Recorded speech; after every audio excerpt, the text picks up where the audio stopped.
Oh, sorry not to be there live with everybody, particularly because your last three speakers, I think, have all said things which really echo in what I want to talk about now. So it's very sad that we can't be there for some serendipitous conversation. Anyway, I'm going to try to share my screen because I think it might be helpful. So just bear with me for one moment. I'm going to talk for the next 20 minutes or so, I think, about the future of cultural engagement and thinking a little bit about how COVID-19 may change the landscape, and many parallels, I have to say, really, I believe, with what Philippe was just talking about, surprisingly, because I'm going to think about it particularly from a United Kingdom lens, but obviously there are many European parallels for us here.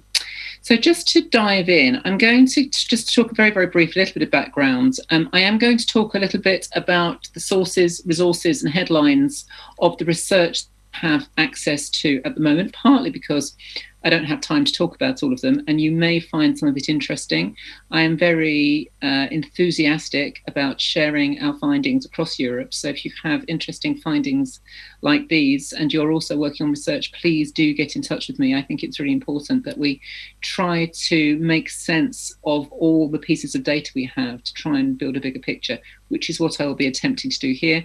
So I'm then going to just focus on a few issues of behaviour change to ask the question, what will endure, what will last, what changes will really make a longer term impact. And I'm very sympathetic to the view that Philippe put to us that actually certain kinds of change, I believe, are also going to be accelerated for the better or for worse. So here we go. The audience agency, just so that you know, we're a rather unusual organisation in the European context. We look a little bit like organisations like Fitzcarraldo and so on, because we are a non-profit charity, but we are also an audience research agency. We give advice, we're a consultancy, and we do a lot of training. We're funded by several different of the UK arts funders, arts and cultural funders. We work right across arts, museums, heritage, and much, much more. We do a lot of place-based cultural strategy at the moment because that is where there is a lot of focus here in the UK. I'm sure that's not dissimilar. We do work on policy research as well. At the heart of what we do, I guess, we are very interested in people-centred change, listening more to the public, involving them more in how we make decisions about arts and culture. And we work a lot around innovation and digital transformation. So that's us. As you've mentioned, I'm also the co-director of the very new research centre, the Centre for Cultural Value, based at the University of Leeds.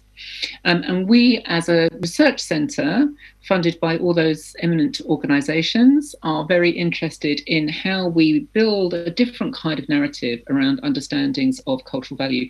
And again, as we become Brexited here, we are very interested in the centre in reaching out and continuing to have dialogue with our colleagues across Europe. So this is our new website, Centre for Cultural Value. Do please join up. There are lots of things happening. We're in the middle of a week of events around cultural value, 2 weeks of events around cultural value. So do please join our mailing list, talk to us, get in touch. We're very keen to make new connections as a new research centre.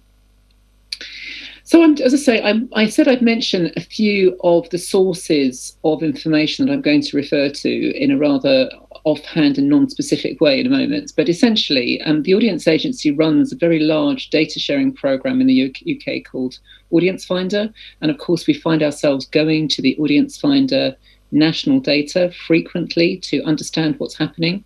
So we're looking at the trends around missing audiences, what revenues, what income are we missing out on. We've been working with individual organisations to talk to them about how they're reopening and what they're doing.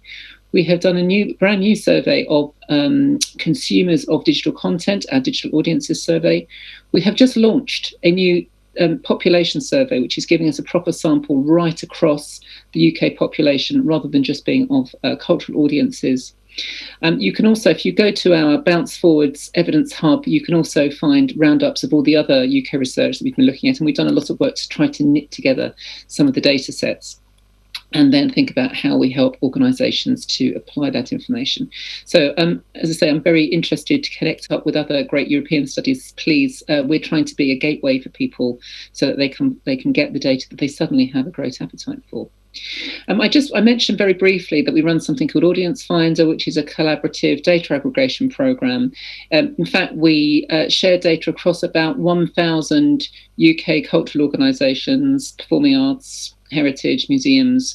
In fact, it's a database of all the households in the UK, of which there are about 26 million, and we have tracked about nearly 20 million of them altogether. So we know what 20 million households, what sort of cultural activities they have recently been engaged in.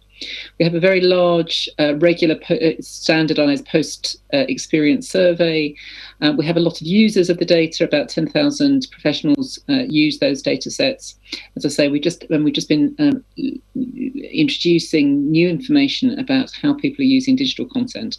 And we're also working increasingly internationally. We have 3 international partners working on Audience Finder. The important thing, though, is that we have a very stable data set about what was happening pre-COVID. And then we're trying to build our research stuff out so we can see how what the change is looking like. Broadly speaking, this is how Audience Finder works. We put survey data in, we put ticketing data in, we add loads of other public data, including and importantly our audience spectrum tool, which gives us a profile of different parts of the UK population, really based on their cultural engagement preferences. And then we hand that information back to individual organisations with benchmarks and other forms of analysis. And we also have this capacity to do quite a lot of national analysis, and we do quite a lot of deep dives and connecting up data. So you'll recognise all of those things. Importantly, as I say, we do we share the audience spectrum profiling system with the sector, and this has become a kind of language for us in the UK to really understand the kind of fault lines between key different audience groups, which is a very important part of our work to understand who we're super serving, who we're underserving, and so on. So in our database of UK households, we understand that the proportions of these 10 different types, so each UK household is appended to one of these types. So we're able to kind of track highly engaged audiences in these 3 groups, what we call medium engaged audiences, so occasional attenders with perhaps less risk-taking taste, and then not non-attenders, but less engaged, low engaged attenders. And this has become a sort of a language by which we can understand who is, accessing a lot of publicly funded culture and who isn't. And this obviously helps us to think a little bit about both the individual interventions of organisations and about policy. I mention this because this is an important way of us understanding what's happening during COVID, as you will imagine. So, Audience Finder stats. So at one level, of course, we're using this information, what we already know about audiences, to look at what the gap is. So we're looking at, for example, we're able to track just how much ticket income is being lost by the sector week by week.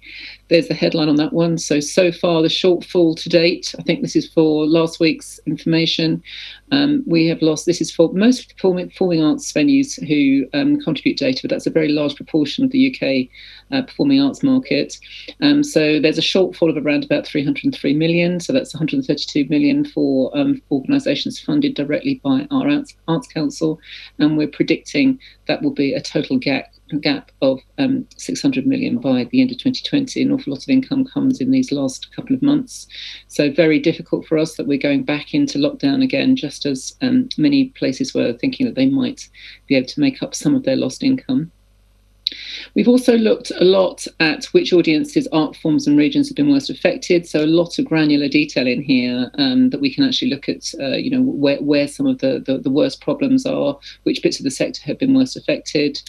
We can see some very different impacts as closures continue, for example. So in the autumn, theatres with drama audiences, very high, mostly highly engaged audiences were worst affected. In Christmas, the popular seasonal products, which does reach, by far and away reaches low engaged audiences at the best during the year. And in the spring, the particular lack is going to be around dance and some contemporary products, which is when we see the sort of high spots for that bit of the marketplace.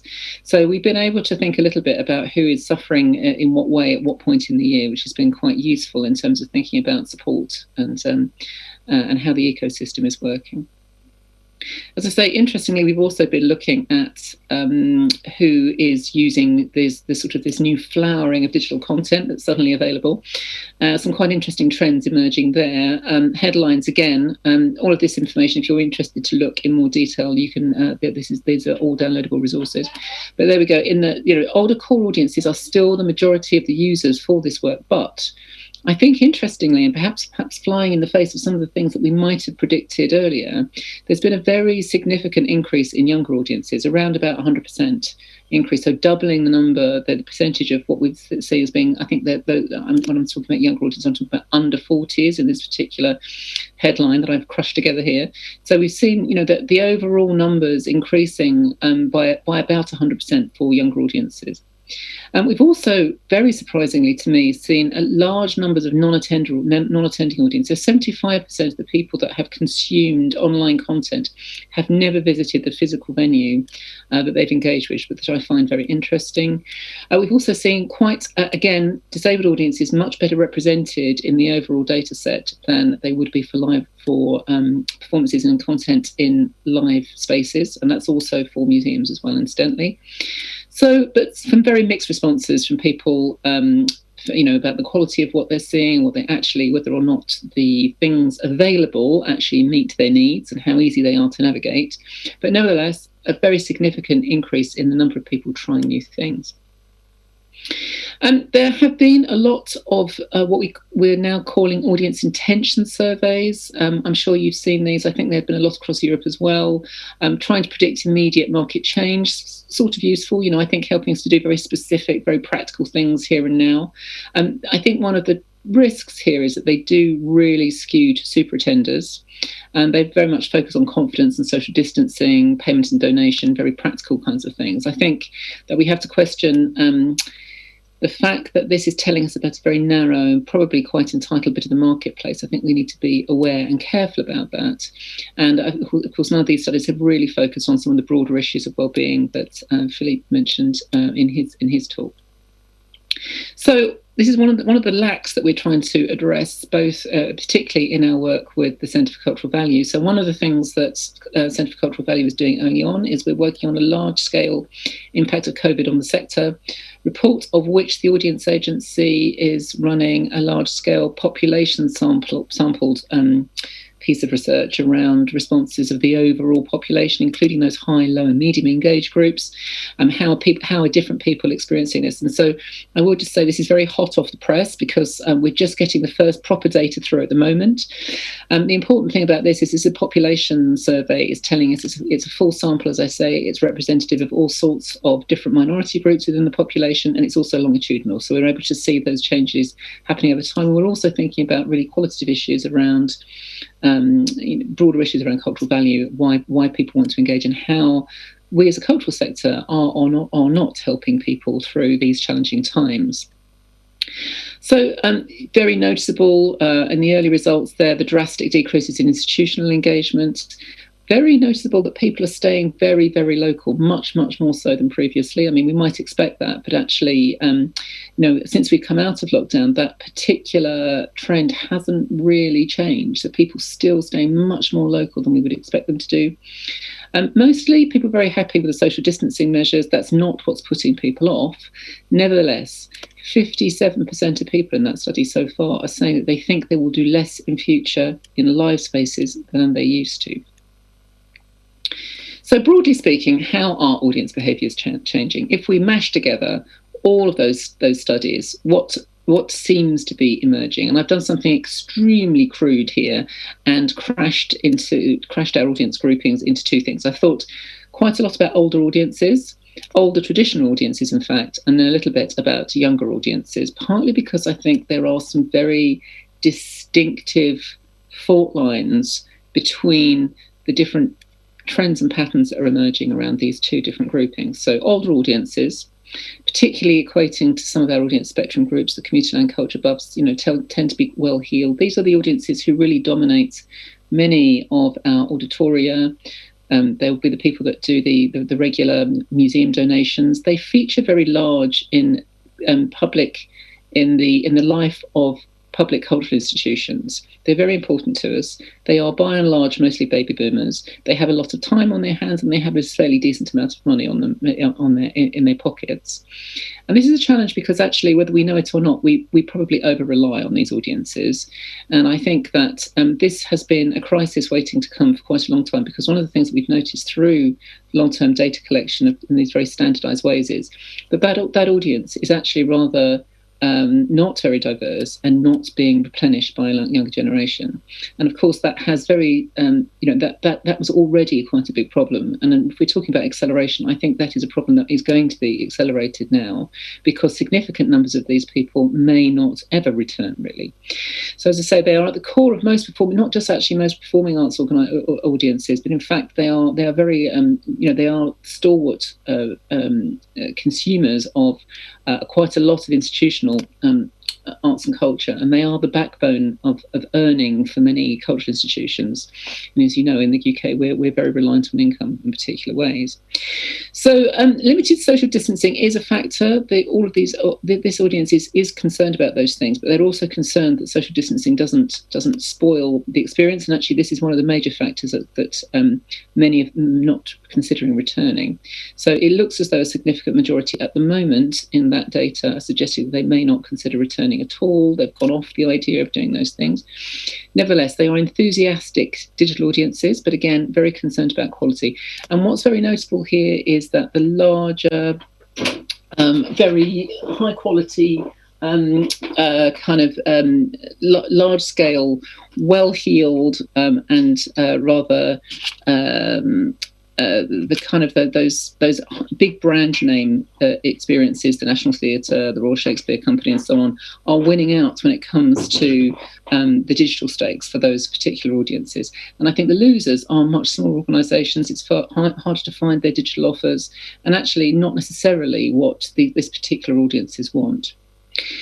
Meanwhile, the current digital payment models that people are wildly experimenting with are not particularly effective. So there's a real challenge there for business models of many organisations. Younger audiences, meanwhile, excuse those horrible graphics, again, some very significant differences here. So we look particularly at our experience seekers group here, who are highly engaged, but much, much younger audiences, generally under 30s. So we might think of them, this is the core of the enthusiastic young audiences are urban hipsters and millennials, really quite keen to regain their social life.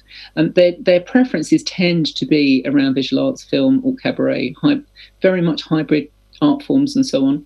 We're also seeing those younger groups, the sort of more school age, post-school age groups, very high levels of anxiety coming through all of the different surveys.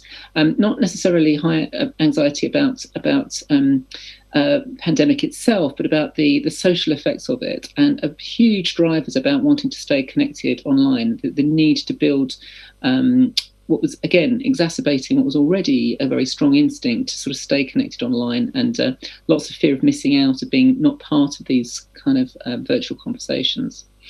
We think that personal creativity for these younger groups may have featured very large in lockdown. They've been, very much looking for things to do, particularly if they were sort of on the broadly highly engaged part of the spectrum.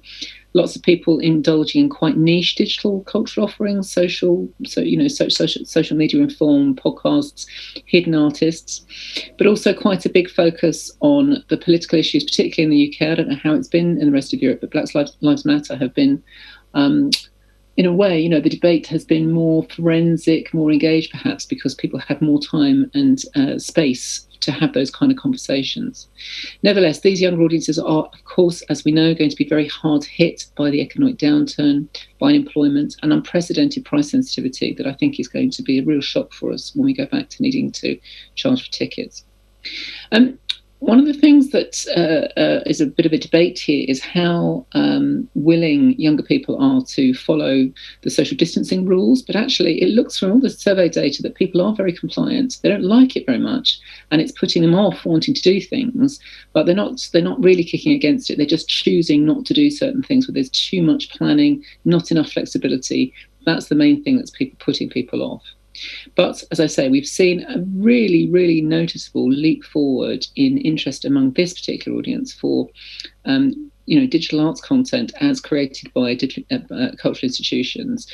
very, very significant change very, very rapidly.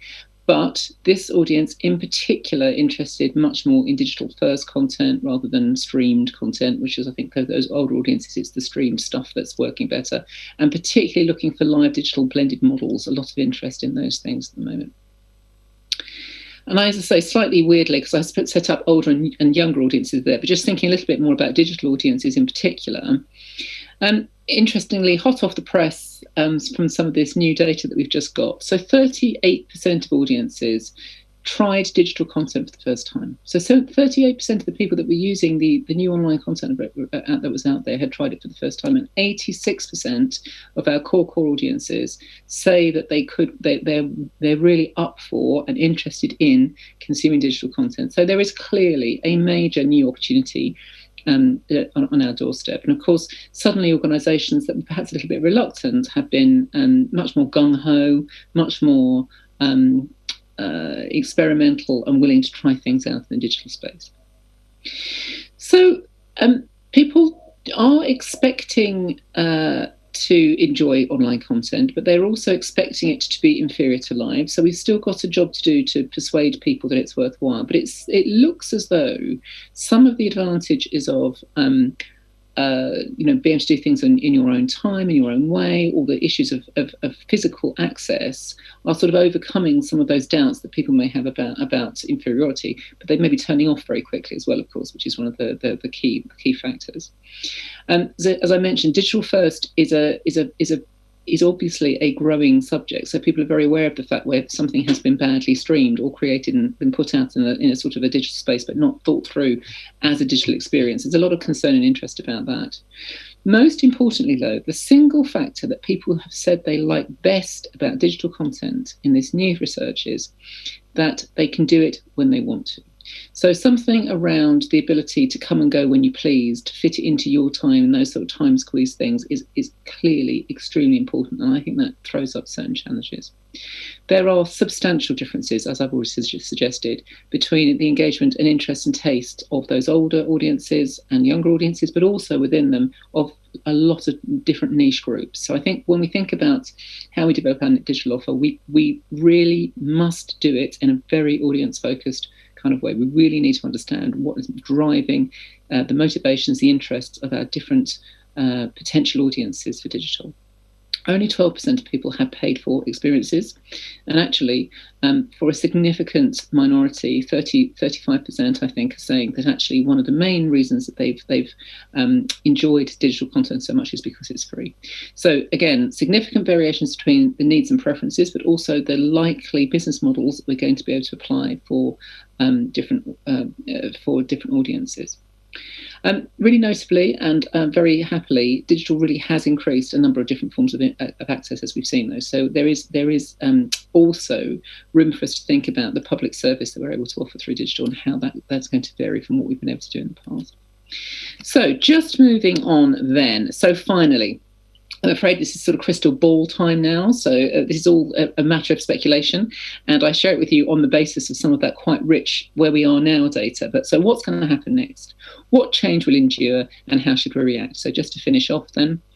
So enduring change, when it comes to our audiences, 60% of people in that survey are saying that engagement in formal culture, this is not just about informal, being home or group creativity. This is very much about doing formal culture organised by or provided by cultural institutions. 60% of people, so that's right across the population, are saying it is important to their well-being. And I think that's a hugely encouraging idea that people actually sign up to that kind of idea. Social connection and personal creativity, they have been on the rise for younger audiences for quite a while, but I think we're going to see a big increase of those factors as drivers for cultural engagement. So I think we can safely say that digital engagement is here to stay. We have accelerated through a time of reluctance, perhaps, on the part of cultural providers and producers to go digital. So having overcome that first hump, that's been met by an enthusiasm for a public that were kind of hungry to try out new things during lockdown. Nevertheless, I do think we are going to see a decline in that big rump of traditional classical audiences, and that decline that we were seeing anyway is pretty undoubtedly, I believe, going to be accelerated through the effects of pandemic. I think there is likely, more tenuously perhaps, to be a kind of a rise in local engagement, people wanting to engage with perhaps local organisations which they didn't even know were there because they used to entirely do things near and around their workplace where their social connections were. But a real rise that we've seen through other kinds of social research around people being part of a community. And I do think there are some serious opportunities for us there as cultural organisations to be to be spearheading that work. And of course, we know that the gaps between the haves and the have-nots is widening, and that is going to be very worrying for us, I think, as a cultural community, because we have been at the forefront, I think, in really interesting work around access and being useful to our communities, particularly in the UK. Not everybody, but lots of very, really fantastic practice there, and that's going to be very, very challenging where we have so many severe financial problems as cultural institutions. So enduring change for organisations.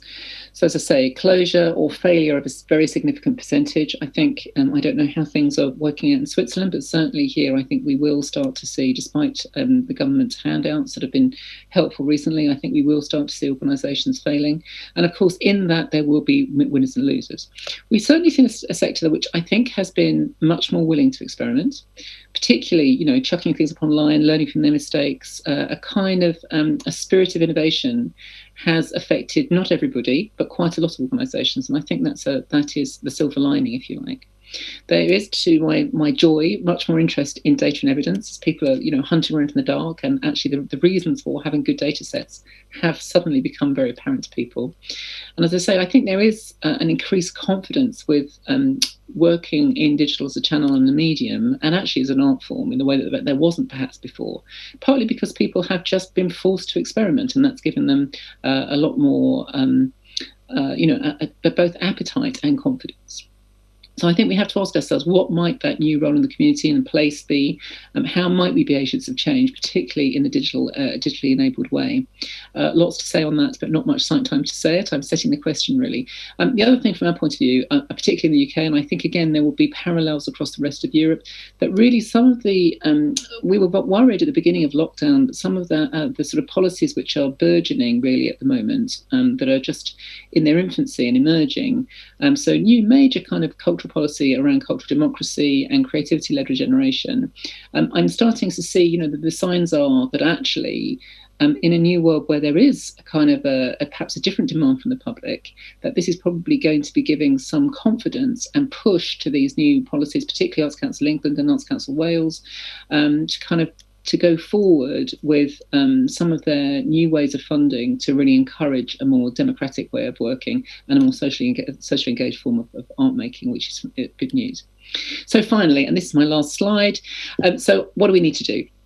Rethink, redistribute, redo all sorts of things, of course. So I think, one thing we may have to accept is that there will be a decline in the traditional performing classical in some of those ways of consuming institutionalized culture. I think that audience is likely to decline at a much greater rate, and we need not to be caught sleeping. I think there is, one of the ways that you can mitigate that is to have a very well organised, and I use Philippe's word here because it's absolutely right, neutralised idea of how you create a digital offer. There's no doubt that individual organisations working on their own probably cannot compete with Netflix, but if we band together, I think there's a very, very serious opportunity. But we will need to do that because people are on the lookout. That core traditional audience is on the lookout for a very particular kind of digital content. So that's a challenge in and of itself, and we will have to collaborate to do that well. I think we need to reimagine what a blended and highly differentiated digital live offer might look like. So I think this is something where we are talking about making very different kinds of digital content for very different kinds of audiences. And undoubtedly, the more we can introduce a heavy participatory aspect to that, which speaks much more to a next generation of personally creative engagers, the better. I don't quite know what we do about on demand, but the idea that we can be more flexible, whether that's doing refunds or being open different hours, but the idea that people's lifestyles, what they want to do is to do things in their way, in their time, in their space, in their community. And we have learnt a lot, I believe, through lockdown about how important that is. So I think that we need to reapply funding and professional effort in different art forms and space to respond to that. I think we need to think very, very carefully about how we can, in a changed world, be more participatory, create more immersive and interactive and cross-art form kinds of experiences. I think that as funders, in policy terms, we need to incentivise more formalised innovation behaviour. So I don't mean just having a go at doing new things, but I do mean a very really encouraging individual organisations and consortia to think about how they conduct formalised, properly tested experimentation. So I would say, for me, that has to be in the space of proper audience-centred design. So I think we need to sort of see much more use of the audience feedback loop, the data we have available to us, in a very formal kind of innovation behaviours. And I think that's something that we should encourage our policymakers to think about. And I think all of those things will help us to some extent to think about new needs and how we service that increasing appetite for meaning and community that we've all been referencing a little bit. And I would love to see our public policy makers and funders helping us to do that. So I will stop there. I'm sorry I didn't have a clock. And I will come out of this. Thank you all very much for listening to me. And as I say, do have a look at these. Do go and check out our websites, because a lot of the things I've been referencing there is so much more, and come and connect with us. Thanks, Ms. Torreggiani. We have a question for you on local and global.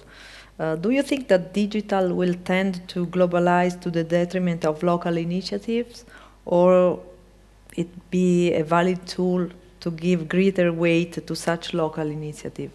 What is your opinion about that? Yeah, I think there are indications in that data that I've just been showing you there that suggest both things are true.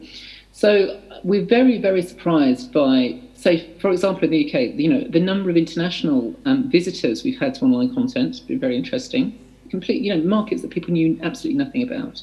So from a sort of that is, I think, at one level that's a commercial opportunity, and I don't shy away from saying that, because I think organisations need that. On the other hand, we've also seen that there's been a very, very great need for cultural organisations to take part in their local communities. They have been places of congregation and convening, from efforts to running food banks and that sort of thing. So I think a lot of organisations that have been advancing their civic role have been motivated to go even further at the moment. So that is very much about working locally and seeing yourself as being a local resource. But I also think that we know that a lot of organisations have used their new digital confidence and mechanisms also to play a local role. So I think one of the things we've seen, for example, is that people have pivoted their outreach or their kind of crowd engagement strategies and been talking to people online. They were very doubtful about it in the first place, believing solely that those things need to be done face to face and it all has to be about sort of community, friendly, cozy. But in fact, discovering that people that digital engagement and having conversations, consulting, talking to people, being available through digital has actually worked really well, particularly for people who are less culturally confident. So I think that, again, it's horses for courses. I think it's not one or the other, it's both.